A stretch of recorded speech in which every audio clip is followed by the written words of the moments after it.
back to the SMS Weekly Digest. The Mouth of South. I'm Dominic Honeypool. And I'm Jessica Chitis. And now a word from your principal here at South.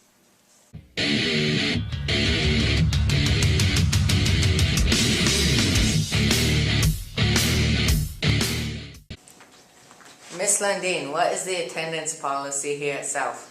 Attendance policy is based on the 90-90 requirements by the state of Missouri, which means that we want all students to be in attendance at least 90% of the time, if not better. So that means you need to be at school every day. We'd really like to shoot for 100%. I agree. What about tardies here at South? Way tardies work, remember, if you get your first one, it's free. Your second and your third one can be a lunch detention, and your fourth one results in an office referral. We do that because, one, we want you to class on time, and also 3 tardies actually equal an absence, so it's very, very important that you're here. Okay, so on the basis of attendance, you need to make sure that you are in attendance because you don't want to receive 5, 7, and 10-day letters, meaning that you've missed that much with school.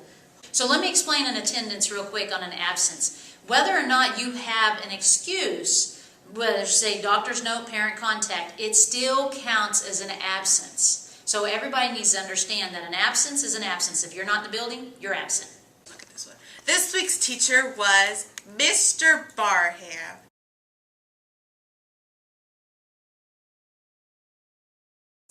Our winner was... Here's next week's photo.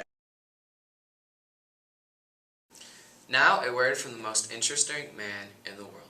I haven't always had a mustache, but when I grew one, I decided to name it Harry. Yes, that's Harry the mustache. Stay safe, my friends. So what's for lunch this week? And now, the weekly. The Gooder. Will make you hot like a person would. Hoagies and grinders, navy beans, meatloaf sandwich, sloppy dough, sloppy dough, sloppy dough, come on, sloppy dough, you know, sloppy dough. And now, for Mr. Stat's words of wisdom. Today's words of wisdom are, make it a habit to do nice things for people who will never find out. This week, we met with CJ Millen, a new student this year. There's a new kid in town.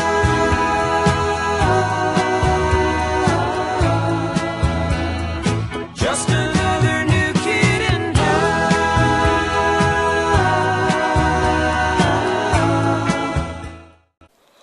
So, CJ, what school did you come from? North. What do you like about South? Do you guys have nachos every Tuesday? What's your favorite subject? I'm good at math, but I enjoy art. Okay. So, what is one thing somebody should know about you?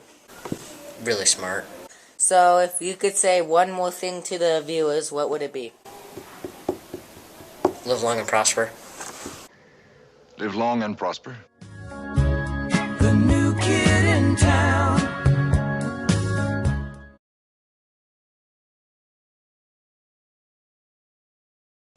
So how would you describe schedule changes? How would I describe them? Yes. Well, there has to be a really, really, really deep need to have a schedule change. Mm. Because it's very difficult once we get all the schedules done to start changing kids around. Mm.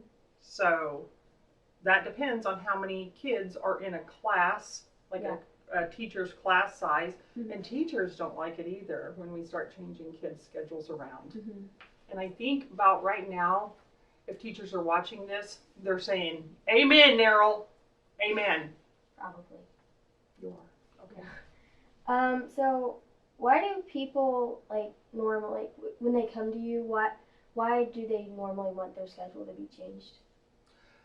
Normally, it's because they're in a wrong class.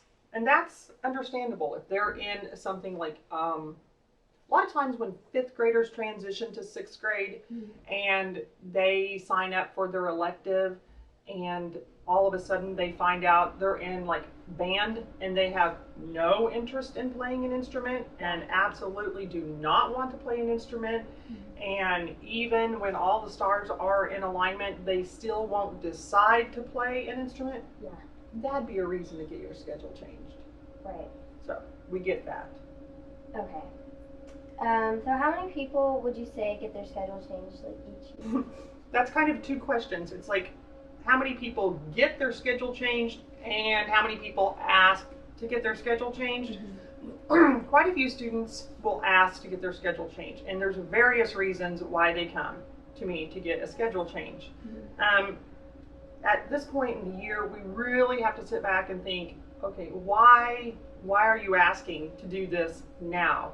And if it's just because they're behind in homework and students not doing their part to keep up in the class, and then they hear from their friends that it's going to be like, it's the whole theory of the grass is greener on the other side, and they think it's going to be easier in another person's class because their friends are all doing great in this other person's class, that's not a good reason to get your schedule changed. Right. You know, there's a lot kids need to learn and understand in that situation. They need to persevere. They need to do something to benefit themselves in that class. They need to work. They need to push through. They need to do what they need to do to get a good grade in that class. Right. Or to get their homework done. Or just to make it work, because they'll learn a lot, even if they don't think they like it. Right. So, did I answer all your question about that? Yes. So basically, anytime a schedule and you think that you want it changed and you come to ask me about it right now, I'm going to kind of be like, I don't know if that's going to work right now. If a teacher comes to me and we have decided as a team that there's a reason for a schedule to be changed, then amen, we'll do it. I'll do it. But it has to be more than just a student coming to me saying, please, I want out of this class. And now, the selfie second.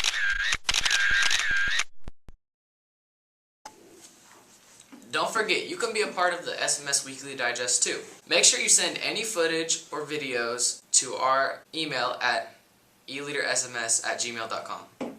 Would you like to see more projects made by e-leaders? Go to our website, smseleaders.com.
Patricia Spencer, please come to the office. Patricia Spencer, please come to the office. I hope Patricia doesn't want a schedule change, but